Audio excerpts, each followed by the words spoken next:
মিরপুরের ইনডোরে চলছে মাহমুদুল্লাহ রিয়াদ, সৌম্য সরকার, জাকের আলী অনেকদের ভারত সিরিজের প্রস্তুতি।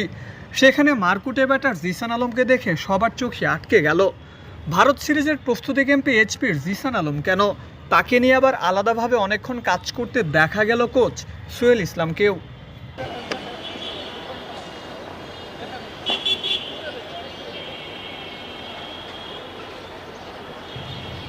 বয়সভিত্তিক দল কিংবা ঢাকা প্রিমিয়ার লিগ, সব জায়গায় ভয়ডরিন ক্রিকেট খেলে টাইগার ম্যানেজমেন্ট আর ভক্তদের হৃদয়ে জায়গা করে নিয়েছেন জিসান আলম।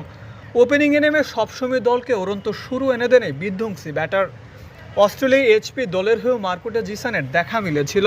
8 ম্যাচে করেছিলেন 172 রান। ঢাকা লিগে জিসানের 128 স্ট্রাইক রেটই অনেক কিছুই বলে দেয়। এজন্যই জাতীয় দলের ক্যাম্পে জিসান আলম, ওর সাথে রাকিবুল আকবররাও ছিলেন। তবে জিসানকে নিয়ে সবাই কাজ করছিলেন।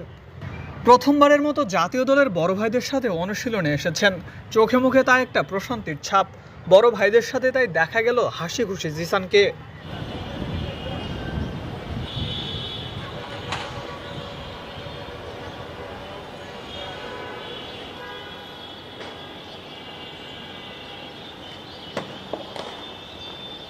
এরপর বোলিং মেশিনে গেলেন ব্যাটিং করতে।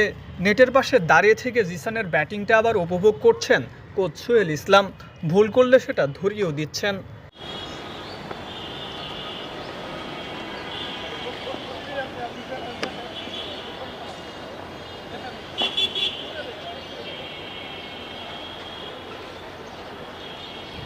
দেশের টি-20 ক্রিকেটে জিসানের মতো মারকুটে ওপেনারের বড্ড দরকার। ব্যাটিংয়ের সময়ের বডি ল্যাঙ্গুয়েজ আর অ্যাপ্রোচও আসলে অনেক কিছুই বলে দেয়। তাই তো জাতীয় দলের ক্যাম্পে পাওয়ার ব্যাটার। ভারত সিরিজের টি-20 দলের সুযোগ যদি নাও আসে, রাডারে রেখে জিসানকে ঠিকই প্রস্তুতের কাজটা করে যাচ্ছে বিসিবি। কেননা জিসানের পেছনে বিসিবির ইনভেস্ট কখনোই বৃথা যাবে না। Mirpur Sher e Bangla national cricket stadium থেকে Mukaddes Hossain, daily cricket.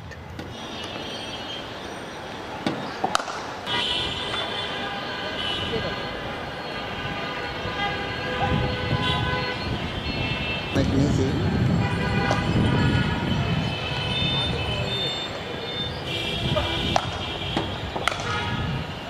Viva Sapip.